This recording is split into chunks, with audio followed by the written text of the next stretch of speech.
Hi everyone. So I've graded all of the assignments for chapter one, and I wanted to share some of my reflections with all of you. First of all, regarding the chapter one class discussion, getting to know you, it was great getting to know all of you guys and to see you all get to know each other and make connections with one another. I did go into the discussion and I responded to each and every one of you to welcome you to the class and also to show how I made a connection with the things that you commented about. So if you have a chance, please go back into the discussion just to see kind of the comments that I made. And I just wanted to let you know going forward, I will read every single comment that is made in the discussion boards. And I would love to be able to respond to each and every one of them, but unfortunately, there's just not enough time to do that. So I will be responding to a portion of the class on every single discussion, but not every single one of you like I did in chapter one.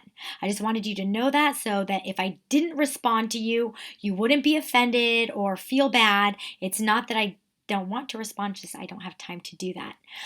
However, if I don't respond or leave you a comment in the discussions, because a lot of times I don't necessarily write the comment in the discussion board, I'll leave you a submission comment in the grading.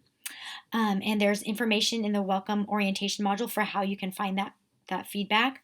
But I will leave you a comment, but if I don't leave you a comment and you want me to leave you a comment, just shoot me an email or a Canvas message and say, hey, I was just wondering, what are your thoughts on, the comment that I made? Or, I wasn't really sure if I was saying the right thing. Can you give me a little bit more feedback? And then I'm happy to give you more feedback. But otherwise, I will respond to you here and there.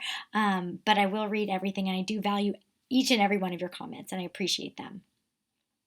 The second thing I wanted to talk about was the assignment called The Value of the Audit Report. And in that assignment, you all got to choose a company that you would like to invest in and look at the actual annual report and find the auditor's report in there. And you guys came up with a lot of great ideas of companies that you would like to invest in. And you had a wide variety of reasoning. Some of you chose companies that made a product that you like, I love Starbucks coffee, or I love shopping at Target, and I'm totally guilty of both of those. And that's a good reason. Some of you guys said, oh, well, it was because I work for that company, so I want to invest, and that's a good reason too.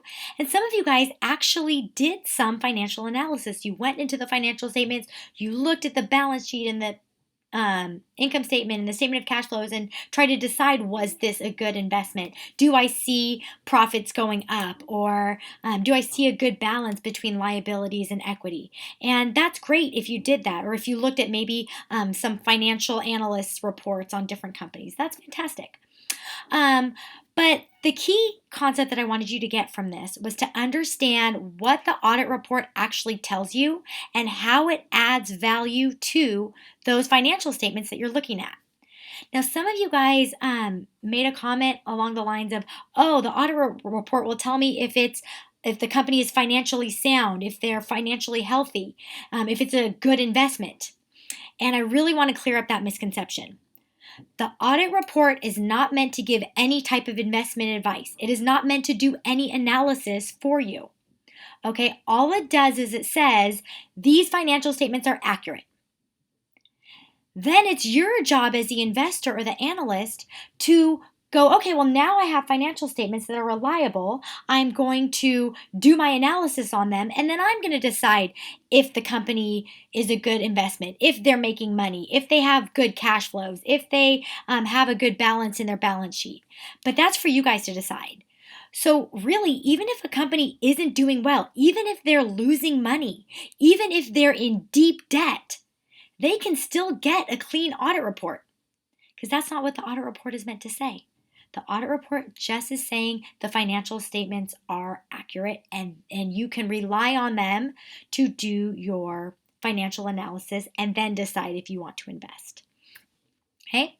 So anyway, that was my reflections on chapter one. We're going to be talking a lot more about the audit report in chapter two and future chapters. Also, I wanted to give you a reminder that we have another class discussion this week for chapter two. We're going to have them every week. And in chapter two, we're going to be talking about professional skepticism, which is a key concept in the auditing process. So I'm really looking forward to hearing about some of your guys' experience using professional skepticism, or what you guys think is most important in maintaining professional skepticism. So please make sure that you post your initial comments tonight by 11:59 p.m. Thanks so much, guys.